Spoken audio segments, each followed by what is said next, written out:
There's no mistake in our reservation for 7 people. I'd appreciate if you could prepare a separate seat for this lady who isn't included in the count. Elizabeth, my husband's mom, often made bold requests, teasing me. But today might be different because I know a secret she's hiding, and I plan to reveal it at our family gathering.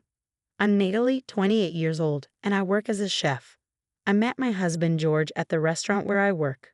He runs a long-standing electronics store in the city, passed down through his family. Sadly, his father, who ran the store before him, passed away last year.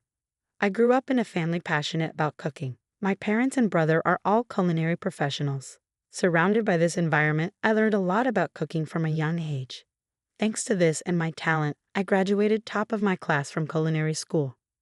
I used to be confident in my cooking skills, but marrying George made me doubt myself. We ended up living with his mom, Elizabeth, after his dad passed away. George wanted to take care of her, so we agreed to live together. I hoped for some time alone with George after our wedding, but living with his parents changed that plan. I knew he might eventually live with them, but not right after getting married. Maybe he didn't want to upset me by mentioning it earlier. Living with Elizabeth wasn't as bad as I thought. She was kind and helped with chores. She even bought me treats from my favorite bakery. But there was one issue. Her cooking was too salty for my taste. She prepared our meals, but they were always too salty. I knew Elizabeth was from the northern regions, so I assumed her love for salty food might be typical there. I'd read in magazines and seen on TV that northerners often prefer saltier tastes. However, I knew it wasn't true for everyone, like my colleague at work who's also from the north but likes lighter flavors. Elizabeth's cooking didn't match what I expected. Her dishes were much saltier than what I'd heard or what my colleague liked. Her stew, for example, had such a strong sauce that it overpowered the natural colors of the ingredients. It felt like eating pure sauce sometimes.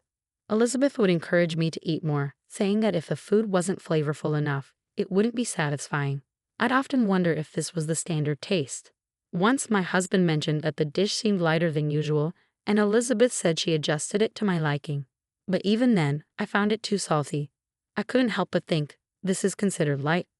I was shocked by what happened next. Eating Elizabeth's heavily seasoned food every day seemed to dull my taste buds. I started doubting my ability to taste properly, especially when cooking at work. Luckily, the head chef did the final taste checks, so it didn't affect the dishes much. But it worried me a lot. To deal with Elizabeth's cooking, I started making my own breakfast before she woke up. It helped me keep up at work, but it made her cold towards me. She started ignoring me when I greeted her in the morning. One evening, I asked her opinion on a dish I'd worked hard on. She questioned if I'd seasoned it right, saying cooking basics were important. She added more sauce, saying it needed more flavor. It made me feel like she thought I was being arrogant about my cooking skills. But I was just worried about health issues. I couldn't shake the feeling that there was a reason behind Elizabeth's sudden change in behavior. My husband has 2 older sisters who welcomed me warmly into their families from the start of our marriage. They even offered to help if I ever had any problems with their mother. Their support made me feel valued even though we were just getting to know each other. Their husbands were also friendly, which added to the family's warmth. Especially Emily, who has a delightful 5-year-old daughter. We were preparing for her big birthday celebration, and I happily agreed to help with the food. The table was filled with a variety of dishes, each colorful and inviting. Emily praised the spaghetti I made, saying her daughter loved it. Her appreciation made me really happy. She even thanked me for the delicious spaghetti with sparkling eyes. Emily also shared a stew she made, which she was a bit shy about. She encouraged everyone to try it, especially her daughter. Emily's daughter frowned and refused the spicy stew, saying it made her mouth burn. She asked for more water after trying a bit, but her glass emptied quickly.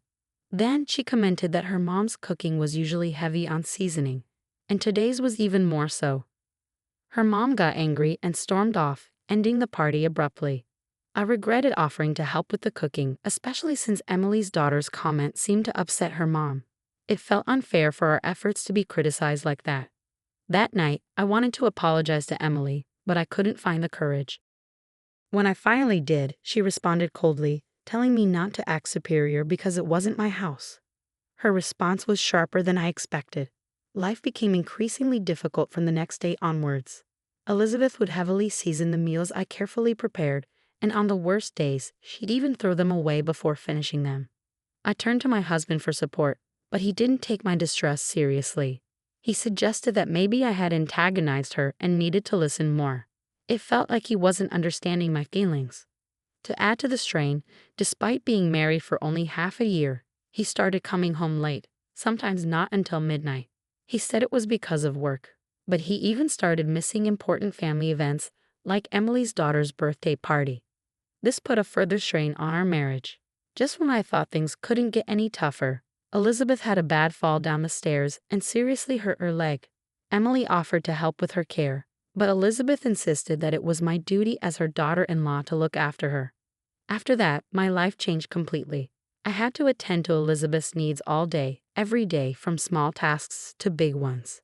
Even at work, I'd get constant calls from her, disrupting my tasks.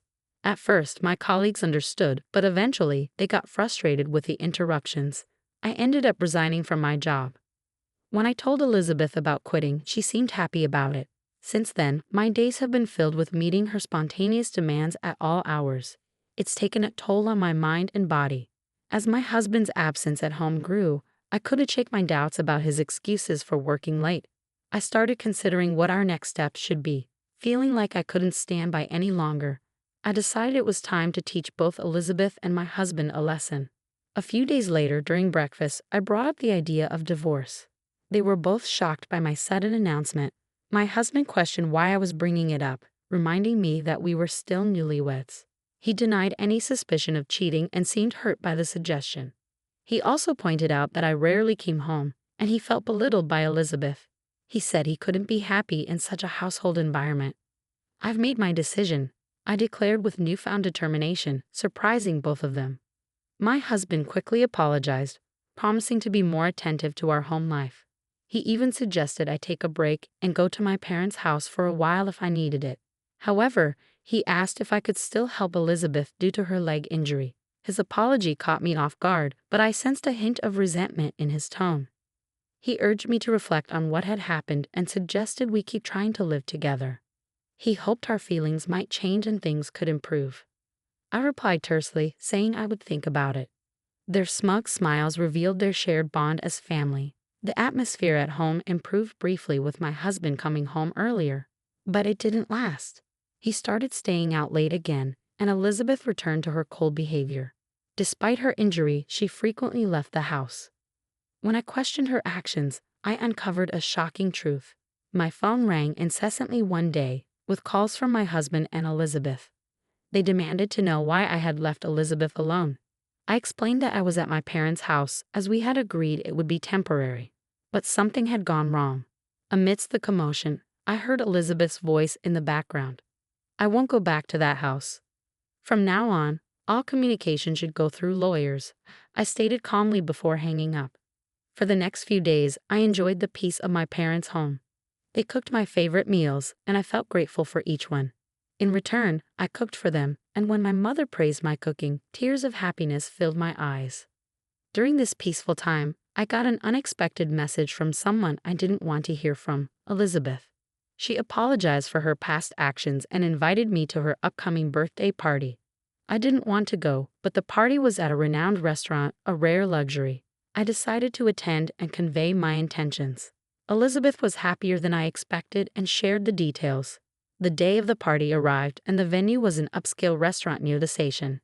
It had become popular among food enthusiasts because of a new chef trained in France. His dishes were acclaimed as authentically French, earning rave reviews from gourmets in the city. Upon arriving at the main entrance of the restaurant, I observed George and Elizabeth awaiting my arrival with what appeared to be a smug expression. The attendees of the party included Emily, her husband, and her children, constituting a small gathering of 8 individuals. Notably, the topic of divorce had not been disclosed to the attendees at this juncture. Shortly thereafter, Elizabeth approached the restaurant staff and requested confirmation of the reservation, which was indicated for 7 individuals. She subsequently requested a separate seat for me, indicating an implicit acknowledgement of my presence. As we settled into our seats and began dining, Elizabeth's comment about the spaghetti tasting like mine warmed my heart. Then, George mentioned how the restaurant's dishes had improved since the new chef arrived, especially recommending a forthcoming meat dish. As we eagerly awaited the arrival of the anticipated meat dish, delicious smelling plates kept arriving at Emily's table. However, George and Elizabeth hadn't received anything yet. Elizabeth's frustration became apparent as she loudly questioned why their food was taking so long, drawing glances from nearby diners.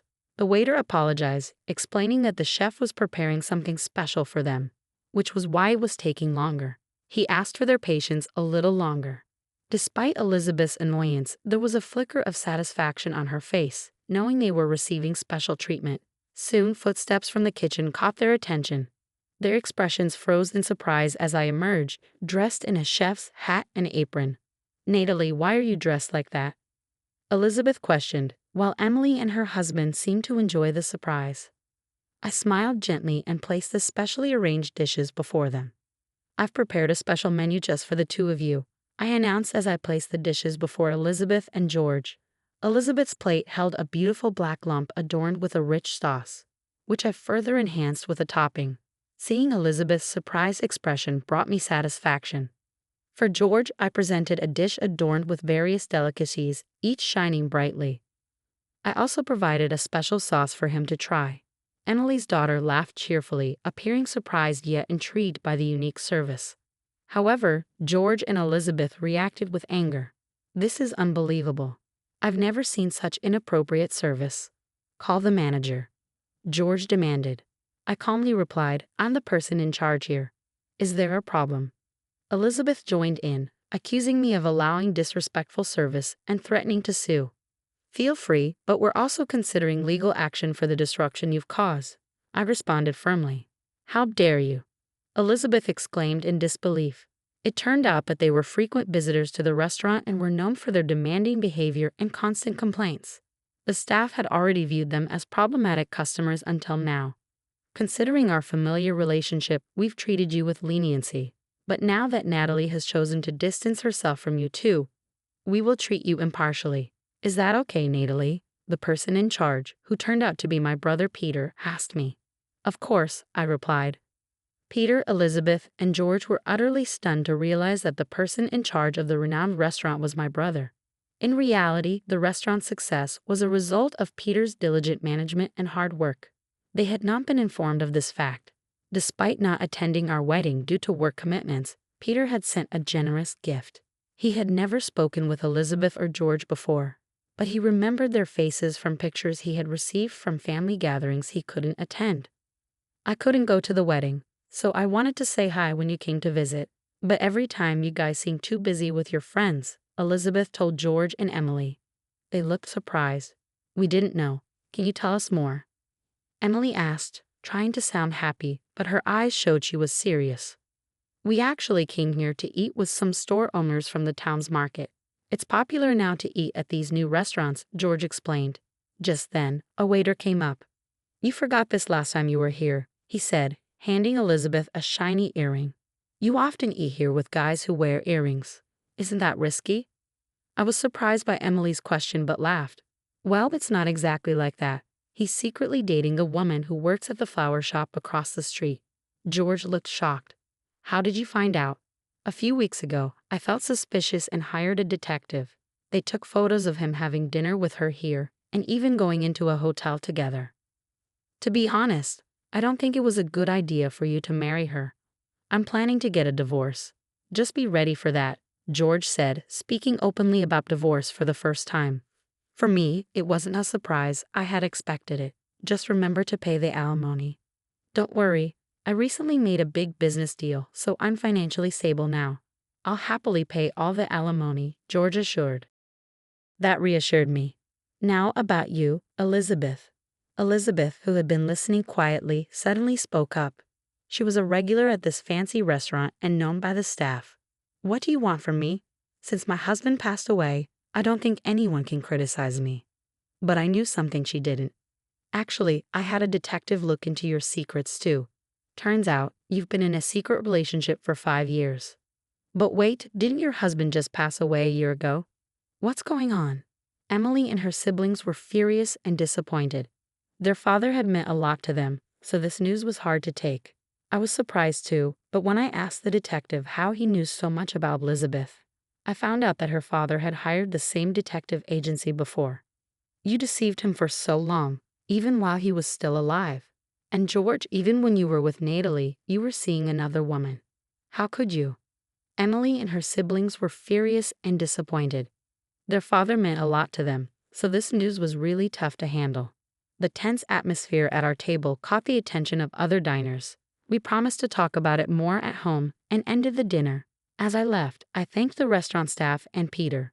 A few days later, under Emily and her siblings' stern gaze, George and I started the formal divorce process. Now I'm free. I won't regret anything, no matter what, George said confidently. I never expected this. Even after I told you about my bad leg, I didn't think you'd treat me like this, Elizabeth said, surprised.